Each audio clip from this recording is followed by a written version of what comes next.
One way to change our genes is to make new ones, as Craig Venter has so elegantly shown. Another is to change our lifestyles. And what we're learning is how powerful and dynamic these changes can be, that you don't have to wait very long to see the benefits. When you eat healthier, manage stress, exercise, and love more, your brain actually gets more blood flow and more oxygen. But more than that, your brain gets measurably bigger. Things that were thought impossible just a few years ago can actually be measured now. This was figured out by Robin Williams a few years before the rest of us. Now, there's some things that you can do to make your brain grow new brain cells. Some of my favorite things like chocolate and tea, blueberries, alcohol in moderation, stress management, and cannabinoids found in marijuana. I'm just the messenger. What were we just talking about? And other things that can make it worse. It can cause you to lose brain cells, the usual suspects like saturated fat and sugar, nicotine, opiates, cocaine, too much alcohol, and chronic stress.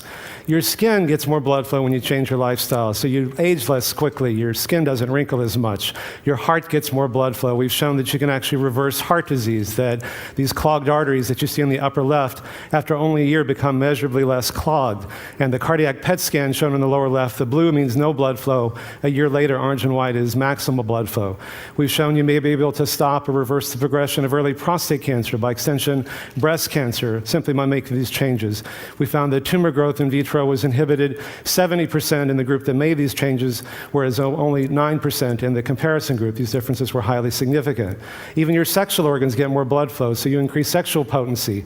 One of the most effective anti-smoking ads was done by the Department of Health Services, showing that nicotine, which constricts your arteries, can cause a heart attack or a stroke, but it also causes impotence. Half of guys who smoke are impotent. How sexy is that? And we're also about to publish a study, the first study showing you can change gene expression in men with prostate cancer.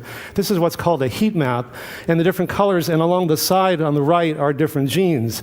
And we found that over 500 genes were favorably changed, in effect turning on the good genes, the disease-preventing genes, turning off the disease-promoting genes. And so these findings, I think, are really very powerful. They're giving many people new hope and new choices. And companies like Navigenics and DNA Direct and 23andMe that are giving you your genetic profiles are getting some people a sense of, gosh, well, what can I do about it?